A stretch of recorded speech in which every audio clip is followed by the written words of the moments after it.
श्रीकृष्ण शरणं मम त्वं शरणं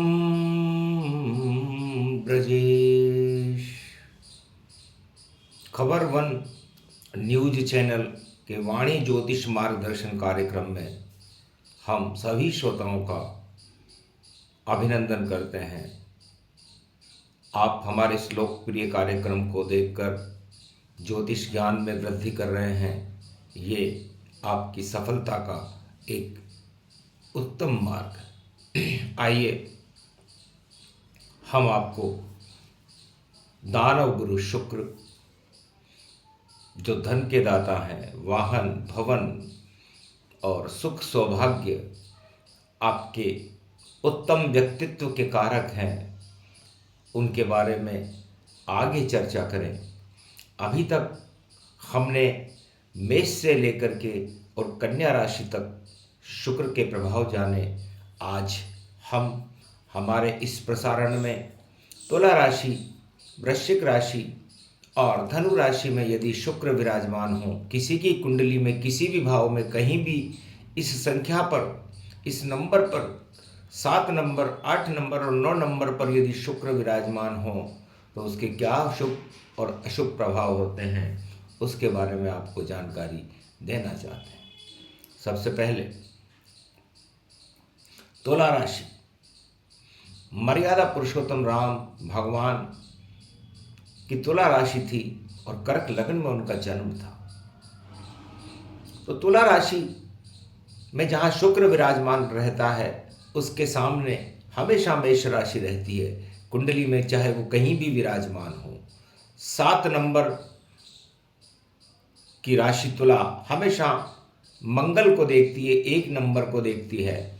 तो तुला राशि में जब शुक्र विराजमान रहते हैं तो वह व्यक्ति बहुत ही आकर्षक स्वभाव का होता है, भोगी होता है, कला प्रेमी होता है, संगीत प्रेमी होता है और सुंदर भवन, सुंदर वाहन और सुंदर स्त्री का मालिक होता है।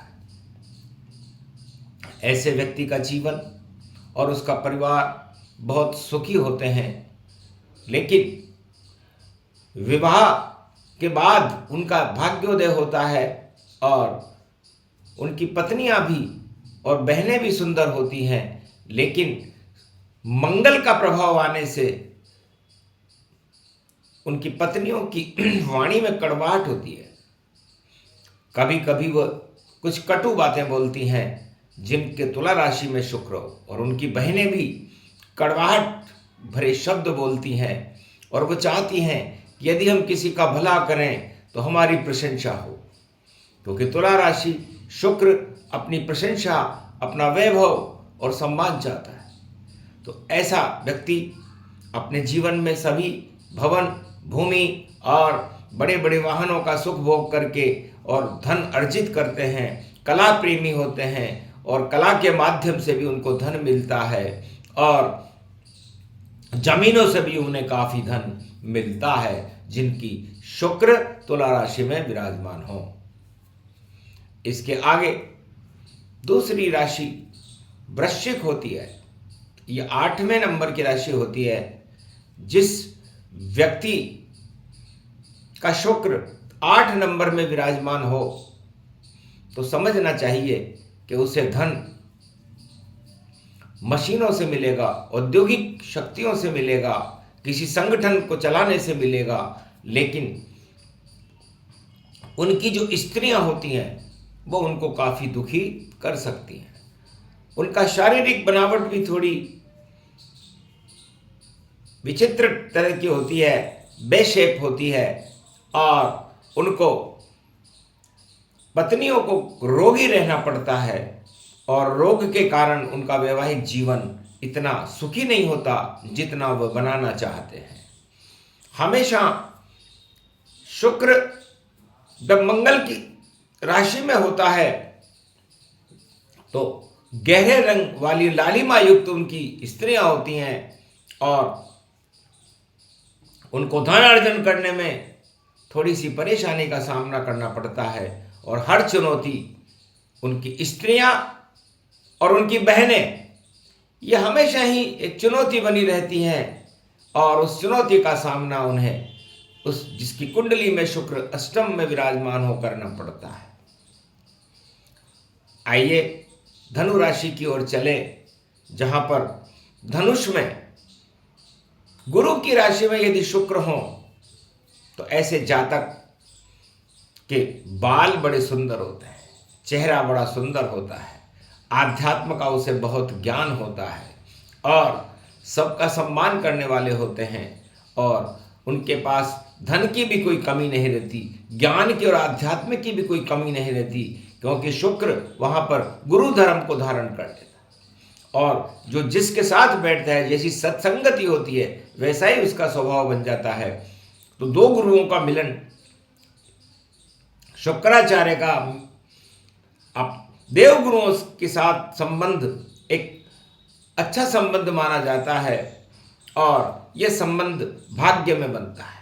ऐसा व्यक्ति बड़ा चतुर और व्यापारी होता है, धन लाभ करता है और पूरा उसकी जो पत्नी होती है वह भी व्यापारिक स्थिति की होती है, ज्ञानी होती है और बहुत ही सुंदर होती है। धनु राशि के अंदर गुरु भोग को छोड़ करके और भगवान की तरफ उस कुंडली वाले जातक को प्रेरित करते हैं। उनकी पत्नियां भी सुंदर होती हैं, उनकी बहनें भी सुंदर होती हैं और भगवान की भक्ति में लीन रहने वाली होती हैं। ऐसे व्यक्ति का जीवन धर्म, कर्म और व्यापार के प्रति आकर्षित रहता है और जीवन में दान पुण्य करके और व्यापार करके और किसी अच्छी संस्था में अपना वर्चस्व बना करके वो धनार्जन करते हैं। तो ये सूक्ष्म प्रसंग आपको 3 राशियों के बारे में शुक्र की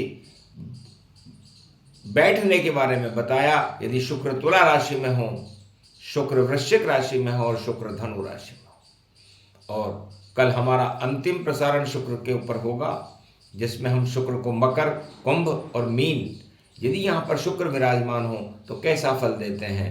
आप हमें अपनी राय भी बताएं कि हमारे ये ज्योतिष कार्यक्रम आपको कैसे लग रहे हैं और आपके जीवन में आप इसको समझ भी पा रहे हैं या नहीं समझ पा रहे हैं। कुंडलियों को कैसे देखें, ग्रहों को कैसे देखें, उन ग्रहों को किस भाव में कैसे देखें, क्योंकि शुक्र हमारा धन है और ये धन हमें जिस भाव में वो बैठा है और उसके आगे जो भाव है उनसे ही मिलेगा। तो शुक्र सुख भी है, धन भी है, वैभव भी है।